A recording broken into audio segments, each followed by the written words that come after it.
เวียกงานขององค์การอัยการประชาชนสูงสุดซึ่งได้เปิดกล่องประชุมปรึกษาหารือเวียกงานติดตามกวดกาค่ายคุ้มขังดัดสร้างกล่องประชุมจัดขึ้นในวันที่ 5 มีนาคม 2026 โดยการเป็นประธานของทานบัวลีเพชรมีไซ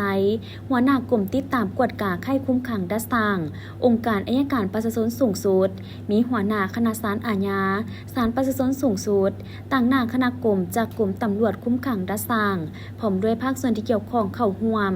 กองประชุมในครั้งนี้แม่นเพื่อประสานสมทบกันระหว่างบรรดาองค์การจัดตั้งที่ดำเนินคดีตามขบวนยุติธรรมแต่ละขั้นที่ผ่านมาแม่นสามารถจัดตั้งปฏิบัติได้ดีและได้ถือเอาการซี่นำพาของคณะบัญชาการของตน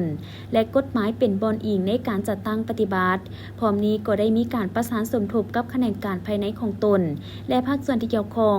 เพื่อพร้อมการจัดตั้งปฏิบัติกฎหมายให้มีความเป็นเอกภาพในการคุ้มครองผู้ถูกหาหนักโทษแต่ถึงอย่างใดก็ตามในการจัดตั้งปฏิบัติผ่านมาก็ยังมีปัญหาคงข้างเส้นการกักขังผู้ถูกหาเกินกำหนดและนักโทษจำนวนหนึ่งถูกศาลตัดสินแล้วผัดได้รับคำตัดสินซักซ่าฉะนั้นในกล่องประชุมครั้งนี้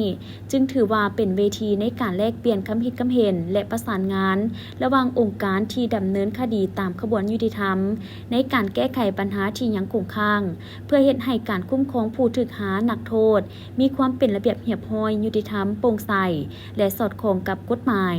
กองประชุมครั้งนี้แม่นเพื่อซอกหาสาเหตุและเอาข้อมูลตัวจริงจากแต่ละภาคส่วนว่าสาเหตุที่คงค้างนั้นแม่นย้อนอย่างแท้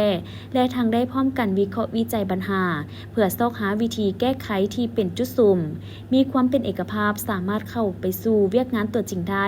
และก่อนจะปฏิบัติต้องได้รายงานเสนอต่อคณะนำเพื่อมีทิศชี้นำในการจะตั้งปฏิบัติตัวจริง